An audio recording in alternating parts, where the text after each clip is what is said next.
Hello दोस्तों। यह किताब क्रिएटिव लोगों के लिए है। इसमें लेखिका ने क्रिएटिविटी के मार्ग में आने वाली बाधाओं के बारे में लिखा हुआ है और साथ यह भी बताया है कि इन बाधाओं को कैसे कैसे दूर किया जा सकता है और इससे आर्टिस्ट अपनी ज़िंदगी में बहुत बड़ा बदलाव पा सकता है। तो देखते हैं ये बिग मैजिक जो कि एलिजाबेथ गिलबर्ट की किताब है। तो एक्चुअली ये बिग मैजिक क्या होने वाला है, सो लेट्स सी दोस्तों। इस बुक समरी में हमें क्या क्या देखने को मिलता है। तो देखिए, फर्स्ट पॉइंट अगर हम नोटिस करते हैं तो accept your talent. Accept your talent. लेखिका कहती है कि हम सबको अपने क्रिएटिव टैलेंट का पता लगाना चाहिए और उसे स्वीकार भी करना चाहिए। बहुत सारे लोग क्या करते हैं, अपने टैलेंट को खुद ही दबा कर रखते हैं। जैसे किसी को एक्टिंग पसंद है, किसी को पेंटिंग पसंद है, तो जस्ट वर्क ऑन दैट। ठीक है। Creativity needs time. Creativity needs time. Creativity को टाइम लगता है दोस्तों। लेखिका कहती है कि हर टैलेंटेड व्यक्ति को पेशेंस और परसिस्टेंस रखनी चाहिए, क्योंकि क्रिएटिविटी इतनी आसान भी नहीं है। इसमें बहुत सा समय एंड एफर्ट्स लगते हैं। बहुत सारे लोग टैलेंटेड होते हुए भी सफल नहीं हो पाते क्योंकि उनमें पेशेंस की कमी होती है। ज़रा सी असफलता मिलने पर ज़रा से क्रिटिसिज्म होते ही वे एफर्ट्स करना छोड़ ही देते हैं। फिर कोई जॉब ढूंढकर कंफर्ट जोन में जीने की कोशिश करने लग जाते हैं। इससे वो अपने टैलेंट को क्या है, दबा देते हैं। तो खुद से जीतना ज़रूरी है, इसलिए हमें बहुत ही हिम्मत रखनी चाहिए दोस्तों। ठीक है, अपने टैलेंट पे थोड़ा वर्क करना चाहिए। ये सारी चीज़ें लेखिका बताती हैं। Then beware of self doubt. बहुत से लोगों को सेल्फ डाउट होने लगता है कि वो एक कर रहे हैं, स्टार्ट किया है, कर पाएंगे नहीं कर पाएंगे, अगर फेल होते हैं तो क्या होता है, एक्सेट्रा। वे सोचते हैं कि कहीं भी अपने मार्ग में फेल ना हो जाए। इस तरीके से नेगेटिव थॉट्स उनके दिमाग में आने लग जाते हैं। ठीक है, पॉजिटिव माइंडसेट नहीं रख पाते हैं और ये सबसे बड़ी क्या है, खामी होती है। तो ये विवेयर ऑफ सेल्फ डाउट्स, मतलब सेल्फ डाउट्स आना इज़ पॉजिटिव चीज़ है कि सेल्फ डाउट्स आएंगे। अगर आप कुछ नया कर रहे हैं तो आपको सेल्फ डाउट्स होंगे, लेकिन आपको तब भी हिम्मत रखना है ना। Failure enhances creativity. अगर आप फेल होते हैं तो वो क्रिएटिविटी को बढ़ाता है। ठीक है, साथ ही फेलियर से डरना भी नहीं चाहिए। फेलियर अंदर से मजबूत बनाता है, क्रिएटिविटी की खुराक है दोस्तों। ये समझना आपको ज़रूरी है। आपकी दुख तकलीफ ही कविता, पेंटिंग, ब्लॉग पोस्ट, प्रोडक्ट आदि में ढल जाते हैं। इसलिए फेल हो भी जाए तो भी आपको आ, खुश रहना चाहिए। ठीक है, कोशिश तो कर ही सकते हैं आप खुश रहने की, क्योंकि उस फेलियर से आपको इतना कुछ सीखने को मिलता है जो स्कूल कॉलेजेस में नहीं सीख पाते हैं। देखिए, सबसे बड़ा जो एग्ज़ाम है आपका, वो लाइफ का एग्ज़ाम होता है। ठीक है, एक्सपीरियंसेस।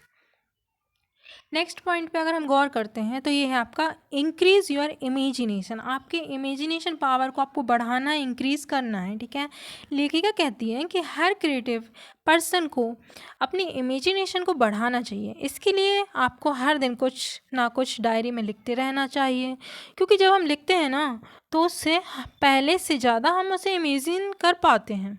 बहुत सारे लोग डायरी नहीं लिखते, उनके दिमाग में तरह तरह के विचार घूमते रहते हैं और उन विचारों को वे पकड़ भी नहीं पाते और वे कुछ टाइम बाद कहीं ना कहीं खो जाते हैं विचार। अगर आप लिख लेंगे तो आपका जो गोल रहता है वो क्लियर रहता है, माइंडसेट भी क्लियर रहता है। ठीक है, उतने सारे थॉट्स एक साथ नहीं भरेंगे, आप उनको फिल्टर कर सकते हैं थॉट्स को, कौन से इंपॉर्टेंट है कौन से नहीं। देन आपका जो देखने का नज़रिया, आइडिया पे वर्क करना, वो ईजी हो जाता है।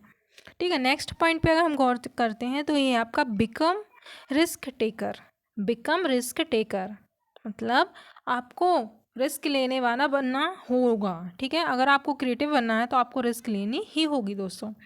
लेखिका कहती है कि लोगों को कैलकुलेटेड रिस्क लेने की आदत होनी चाहिए। कैलकुलेटेड इन द सेंस कि आपको मतलब इतनी भी नहीं कि बहुत ज़्यादा नुकसान हो जाए, एक रीजनेबल, एक कैलकुलेटेड रिस्क लेने की आदत होनी चाहिए, जिससे आपका ज़्यादा नुकसान भी ना हो और आपको प्रैक्टिकली उसका आउटपुट समझ में आए। ठीक है, साथ ही उन्हें बदलाव के लिए भी तैयार रहना चाहिए। मान लीजिए कि किसी फिल्म की कहानी लिखी है, किसी प्रोड्यूसर को सुनाई, हो सकता है कि वह उसे क्रिटिसाइज़ भी कर सकते हैं, उसमें चेंज करने के लिए भी कह सकता है। तो इसके लिए आपको ऑलवेज रेडी रहना होगा दोस्तों। Be broad minded. Be broad minded. बहुत सारे लेखक इसे दिल पर ले लेते हैं कि वे अपनी कहानी की पैरवी करने लगते हैं और उससे अच्छा बोलने लगते हैं, लेकिन हो सकता है कि वह कॉमर्शियल तौर पर जो है फ़ायदेमंद ना हो। तो ब्रॉड माइंडेड होना चाहिए, ओपन माइंडेड। इसलिए आपको कहानी में बदलाव करने के लिए अगर कहा जा रहा है तो आप कर सकते हैं, मतलब फ्लेक्सिबल हों। ठीक है, बी प्रिपेयर्ड फॉर अनप्रेडिक्टेबिलिटी, कुछ भी कभी भी हो सकता है। एक्सपेक्टेशंस हम पॉजिटिव रखते हैं, बट कभी कभी क्या होता है, एक्सपेक्टेशंस के अकॉर्डिंग हमारा जो रिजल्ट है नहीं हो पाता है, तो रेडी होना चाहिए। अगर हमें अपने अनुसार रिजल्ट नहीं मिल रहा तो उसको सामना भी कर सकें हम, इतनी हमें हिम्मत होनी चाहिए, ठीक है। इसलिए एक्सपेक्टेड रिजल्ट्स ना मिलने पर आपको कोई फ़र्क नहीं पड़ना चाहिए। एक चीज़ काम ना करे तो दूसरे प्रोडक्ट पर आपको या दूसरे वर्क पे आपको जुट जाना चाहिए। वी यूनिक, हर क्रिएटिव पर्सन को अपनी यूनिक कला पर ही काम करना चाहिए।